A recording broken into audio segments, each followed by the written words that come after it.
You know what? Before we get into today's story, do me a quick favor. Take that like button out for a nice dinner, but halfway through the meal, lean across the table and whisper, "I know what you did last summer." Trust me, the like button will never be the same. Now, imagine you're driving down a dark forest road with your coworkers after a long day of work. The sun has set, and the only light comes from your headlights cutting through the dense Arizona wilderness. Everything seems normal until suddenly you spot something hovering in the trees that makes your blood run cold. This is exactly what happened to a group of loggers on November 5th, 1975, in a remote section of the Apache-Sitgreaves National Forest. What followed would become one of the most compelling and controversial alien encounter cases in history. But first, let me give you some background. Our main character in this story is Travis Walton, a 22-year-old logger working as part of a 7-man crew in an area known as Turkey Springs. Travis wasn't some city slicker who'd wandered into the woods. He was an experienced outdoorsman who'd grown up in the area and knew these forests like the back of his hand. The crew's job was pretty straightforward. They were contracted to thin out roughly 1,277 acres of forest, removing smaller trees to prevent forest fires and promote healthy growth. The crew chief was Mike Rogers, someone Travis had known for a while through Mike's younger brother. The other crew members were Ken Peterson, John Goulet, Steve Pierce, Alan Dallas, and Dwayne Smith. These guys weren't random strangers thrown together. They were a tight-knit group who'd been working side by side for months. And so, on that Wednesday evening in November, after finishing up their work for the day, the 7 men piled into Mike's pickup truck to head back to the nearby town of Snowflake. The sun had already set, and the temperature was dropping, pretty typical for an autumn evening in the Arizona mountains. But what happened next was anything but typical. As they rounded a bend in the forest road, Ken Peterson, who was sitting in the passenger seat, spotted something through the trees. At first, he thought it was the moon breaking through the canopy, but there was just one problem. The moon was visible in a completely different direction. What they were actually seeing was a bright, yellowish light that seemed to be hovering about 20 feet above the ground in a small clearing about 110 feet away from their truck. Now, at this point in most stories like this, you'd expect everyone to freak out and drive away as fast as possible. But that's not what happened. Instead, Mike Rogers slowed the truck down to get a better look, and what they saw next would change their lives forever. The object was described as disc-shaped, about 15 to 20 feet in diameter, and made of some kind of metallic material that gleamed in the darkness. It was making a high-pitched buzzing sound, like a transformer about to blow. But here's where things take an absolutely wild turn. Travis Walton, sitting in the back of the truck, became absolutely transfixed by the object. Before anyone could stop him, he jumped out of the truck and started running toward the UFO. His coworkers shouted at him to come back, but Travis either couldn't hear them or was too mesmerized to care. He got within about 15 feet of the object when something terrifying happened. A bright blue-green beam of light suddenly shot out from the craft, hitting Travis square in the chest. The impact lifted him off his feet and threw him backward about 10 feet through the air. His body arched backward, his arms and legs spread out, before he hit the ground with a sickening thud. The other men in the truck were absolutely horrified. Mike Rogers later described it as looking like Travis had been struck by lightning. The crew watched in terror as their friend lay motionless on the forest floor. And then something even more frightening happened. The UFO began to move. At this point, pure panic set in. The men, terrified that they might be next, made a split-second decision that would later come back to haunt them. They fled. Mike Rogers hit the gas, and the truck peeled out of there, leaving Travis behind. But here's the thing about conscience. It has a way of making you face your fears. After driving about a quarter of a mile down the road, the crew's guilt overwhelmed their terror. Mike turned the truck around, and they headed back to the clearing. The entire episode had only taken about 5 minutes, but when they returned, both Travis and the UFO were gone. They searched the area with flashlights, calling out Travis's name, but there was no response. No footprints, No signs of a struggle, nothing. It was as if Travis Walton had vanished into thin air. Now imagine being in their shoes for a moment. Your coworker has just been struck by some kind of energy beam from an unidentified flying object and has disappeared without a trace. What do? Who would even believe you if you told them? The crew decided they had to report what happened, even though they knew how crazy it would sound. They drove to the nearest town, Heber, and found Deputy Ellison. When they told him their story, you can imagine his reaction. But here's the thing that made this case different from many other UFO encounters. These weren't attention-seeking individuals looking for fame. They were visibly shaken, pale, and terrified. The initial police response was exactly what you'd expect when someone reports their friend being zapped by a UFO. They assumed foul play. I mean, come on. What would you think if 6 guys showed up saying their friend had been attacked by a flying saucer? But there were a few things that made the authorities take this case more seriously than your average UFO story. First, these weren't just random people. They were well known in the community as hard workers with solid reputations. Second, their emotional state was genuinely disturbing to the officers who interviewed them. These grown men were literally shaking with fear, and their story remained consistent even when questioned separately. The police organized a search party that very night, but it had to be called off around midnight due to the difficult terrain and darkness. What's interesting is that when they informed Travis's mother about his disappearance, her reaction was, well, surprisingly calm. In fact, she seemed almost unconcerned, which would later become a point of controversy in this case. The next morning, a massive search effort was launched. We're talking about 50 people combing through the forest, looking for any sign of Travis. But here's where things get even stranger. Travis's mother actually called off the search after a few hours, saying she was confident her son would return.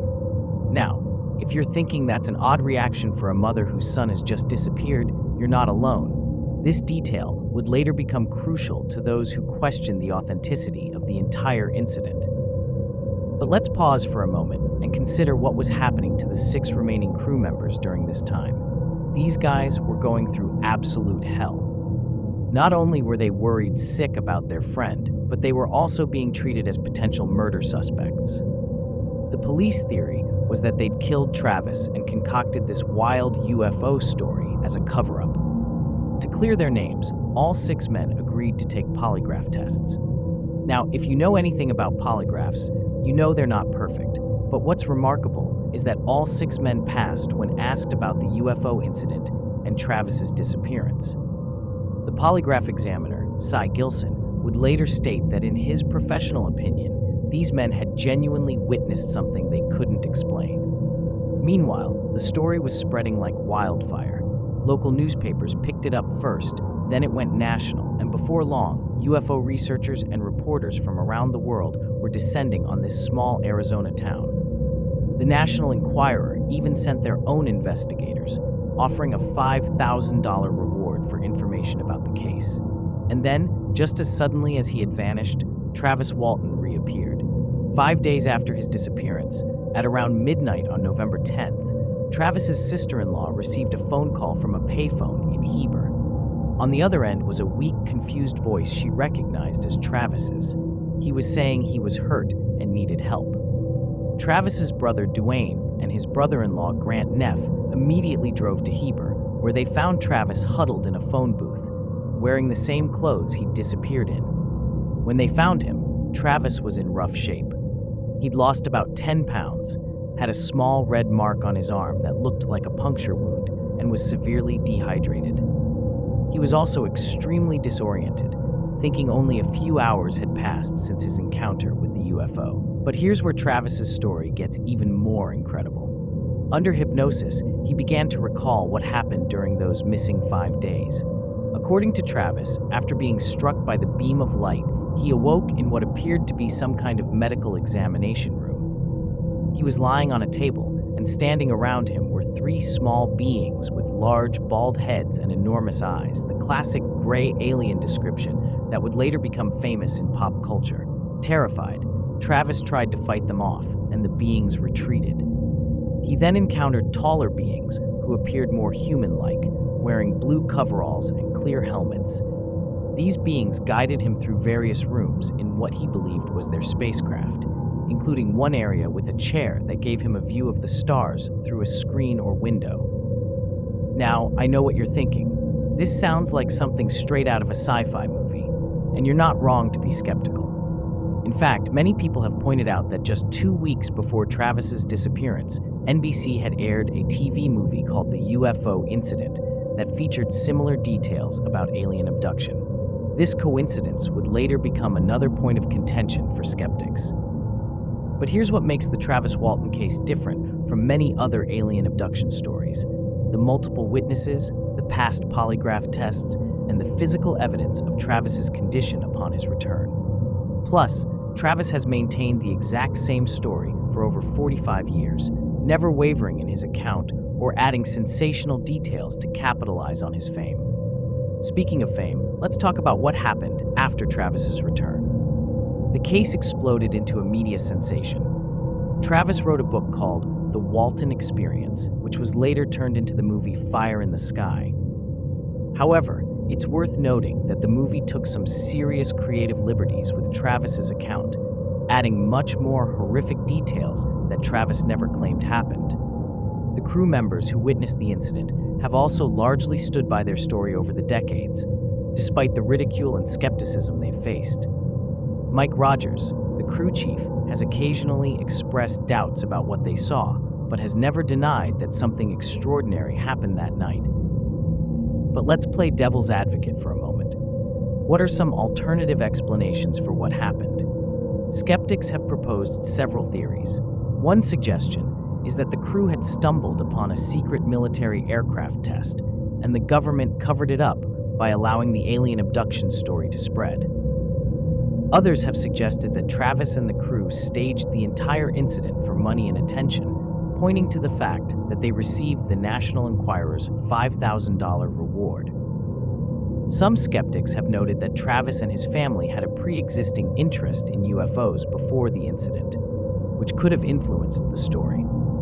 And then there's the curious reaction of Travis's mother, who seemed unusually calm about her son's disappearance and insisted on calling off the search. But here's the thing that makes this case so fascinating. None of these alternative explanations fully account for all the evidence. If it was a hoax, how did 6 men pass lie detector tests? If it was a military aircraft, why has no evidence of such technology ever surfaced in the decades since? And if Travis was hiding out somewhere during those 5 days, how did he lose 10 pounds and develop unexplained marks on his body? Today, Travis Walton still lives in the same area where the incident occurred. He's become a regular speaker at UFO conferences and has never wavered from his original account. The other crew members have mostly tried to move on with their lives, though the incident has undeniably affected them all. In 2021, Travis appeared on Joe Rogan's podcast, still telling the same story he's told since 1975.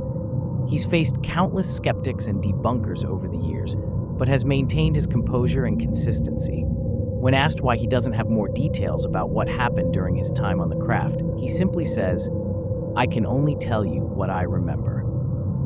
And that brings us to the present day. The Travis Walton incident remains one of the most well-documented and compelling UFO cases in history. Whether you believe Travis's account or not, there's no denying that something extraordinary happened in those Arizona woods on November 5th, 1975. But you know what's really interesting? In recent years, the US government has become increasingly open about UFO encounters, officially releasing videos of unexplained aerial phenomena and establishing offices to investigate such incidents. While this doesn't prove what happened to Travis Walton, it does suggest that perhaps we shouldn't be so quick to dismiss accounts of unusual encounters in our skies. So what do you think happened to Travis Walton on that cold November night? Was he really taken aboard an alien spacecraft? Was it all an elaborate hoax? Or is the truth something even stranger that we haven't considered? As for that like button, well, after you told it about last summer, it's been sleeping with one eye open and jumping at every strange light in the sky. But hey, at least it's paying attention now, right? That's going to do it for today's story, guys. Remember, sometimes the strangest tales are the ones that resist easy explanation, and the Travis Walton incident continues to challenge our understanding of what's possible in this vast universe of ours. Until next time, stay curious, stay skeptical, and most importantly, stay safe. You never know when a routine drive through the forest might turn into the experience of a lifetime.